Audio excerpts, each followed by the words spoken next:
What is going on, guys? Welcome back to the channel. In this video, we're going to be talking about how to prepare for the release of Anaxa. He should be coming out in about 3 weeks, given that we just got Casterus yesterday. I'm going to focus more on what relic sets to build and for what purpose are you farming these relic sets, because he does have quite a few different versions of how you want to build them depending on what you're going to use them for. So if you enjoy this type of content, let me know by liking the video, leaving a comment in the comment section below, and consider subscribing to the channel. Also, check me out on twitch.tv/iSUMMON. Let's get right to the video. This is a top-up site that I personally have been using for years now, in which you can purchase Oneric Shards at almost at a 23% discount. And the process is very simple. All you have to do is select the pack you want to purchase, enter your game UID and server, make sure this information is correct. And once you confirm your purchase, you should receive your JADES directly in your game in about 1 minute or so. All right.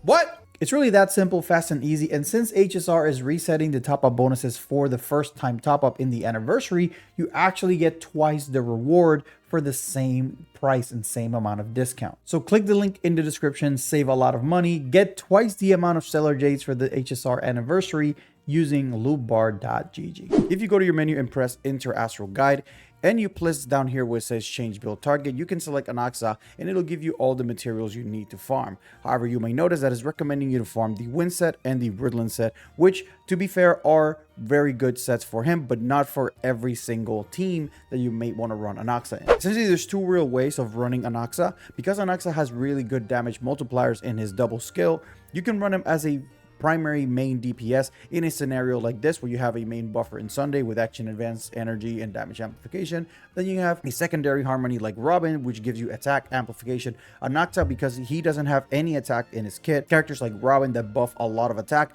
actually increases damage quite significantly. So Robin is going to end up being a very strong option for Anaxa as a hyper carry scenario. And then he sustained that in this instance, Huahua gives you energy and also gives attack to the whole team. So this team in particular is going to be particularly strong with hyper carrying Anaxa. You can also run something with no sustain, so you can swap Ho-Ho for another or debuffer or a third harmony. But this is essentially the hyper carry team that you're going to place Anaxa in. The secondary team is going to be a sub-DPS role in the Herda team. Generally in this Herda team, you have characters like Jade in this spot as the best in slot scenario. You can also place the mini Herda and also Serval that we have right here, or mini Herda that we have right here. Those are also characters that people play in this type of scenario. But for this particular team, you're going to replace Jade for Anaxa, and this is probably going to end up being Herda's best team. You have Lingsha here getting stacks for Herda, Tribi getting stacks for Herda,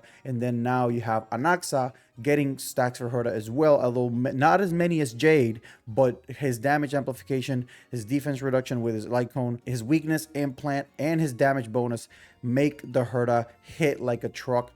Like an even bigger truck, because Herda already hits really hard. So let's go ahead and discuss how to build Anaxa for each of these teams. We're going to discuss the sub DPS scenario first. Obviously, we're going to use Serval as the guinea pig for Hold the Relics, and essentially you want to run the recommended set that the game gives you in the Eagle. The way you want to run this is get as much speed and crit rate as you can. You want to make sure that Anaxa is not missing any crits. Also, if you can squeeze in extra attack in there, it's also very good. The reason I'm not asking y'all to focus on crit damage is because Herda has actual passive that gives crit damage to the entire team, so you will have extra 80 crit damage to play with when you're in the battle, so you don't have to focus that crazily on crit rate. So for example, this piece right here is pretty much perfect. If it hadn't rolled into attack, it would have been great, but even then it's still pretty good. You have attack, speed, and crit rate. You mainly want to prioritize speed and crit rate on here, and then attack if you can. I have it built like this.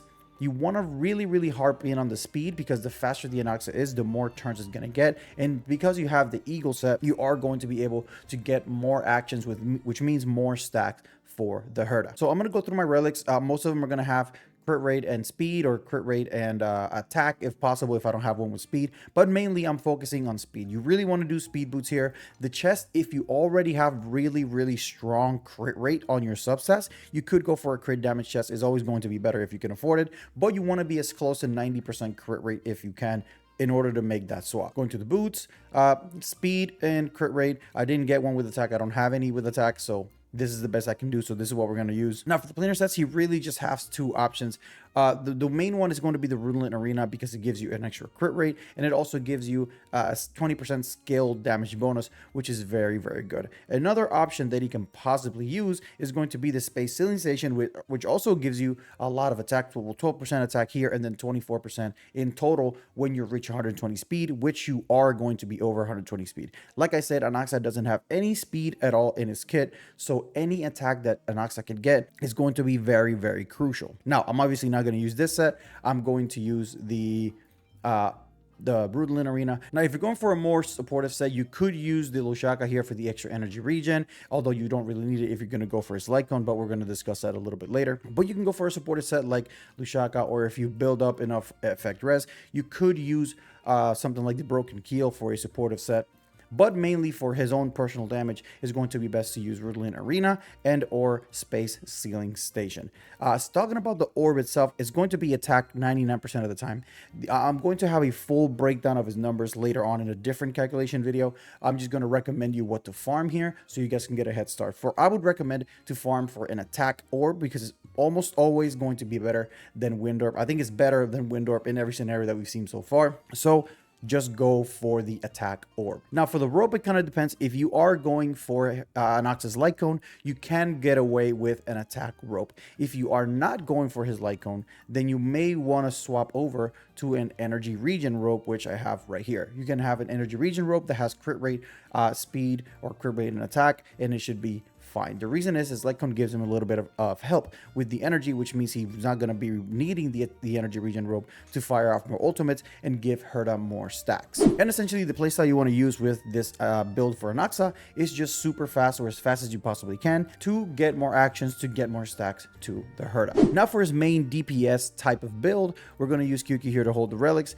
It's going to be either the Scholar set or the Genius set. One of these two sets is going to be very, very good. They're very, very comparable when it comes to numbers. Like I said, I will have a calculation video coming up as closer to Anaxa's release. But essentially, this one is a little bit better for a lot of people because it does give you 8% crit rate coupled with this 8% crit rate. That's already a 16% crit rate, which is really, really good. He gives himself 12% crit rate, so you're already at 30 plus 5. That we get naturally, you're already sitting at 35% crit rate. And if you run a crit rate chest, that's already 67. So realistically, you don't really need a lot more. You don't really need too heavy of an investment in crit rate substats to get to a comfortable crit rate scenario. Aside from the 8% crit rate that we get from the 2-piece set, the 4-piece set gets you up to 45% increased scale damage after you use your ultimate, and your ultimate also gets an increase of 20%. So it's actually a very, very strong set for a character like Anaxa, and this is probably why it's going to be the best in slot for him for most scenarios. Now the Quantum set also is a very, very strong set. You can ignore the 2-piece Quantum, but the 4-piece gets you an extra 20% defense ignore. Now Anaxa itself has 28% defense, so with this set, Anaxa already is sitting at 48% defense reduction. So if you have his light cone, you can get up to 60% defense ignore in total when you use this set, which is incredibly, incredibly strong. And remember, he implants every weakness on the enemy, so every enemy that he runs into is going to be weak to Quantum. So it will proc 100% of the time that he is on the field. Now, as far as subs, obviously you want to focus on the same ones. It depends on what you want to use. If you're going to use the double advance, the double action advance, or you're going to use a really, really fast Sunday, you can farm the attack boots, which is what I'm going to go with. Or you can also do the one less speed setup with Sunday, which is Anaxa 136 and then Sunday 135, or 135, 134, depending on what you have.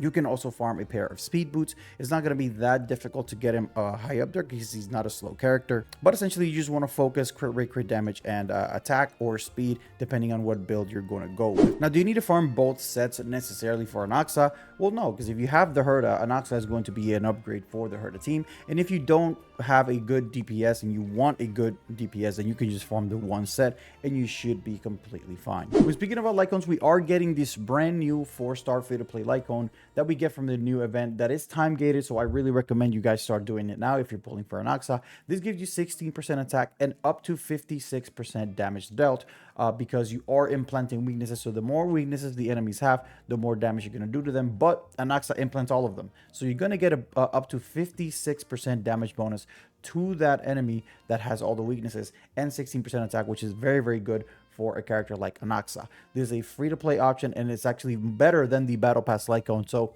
if you don't have intentions of pulling his own signature Lycone, it's better than the Herder Shop Lycone. It is better than Himiko's Lycone. So and we get it for free. So if you are going to be an Anaxa puller, but you're not sure if you're going to be able to get his signature Lycone, this one will work tremendously well.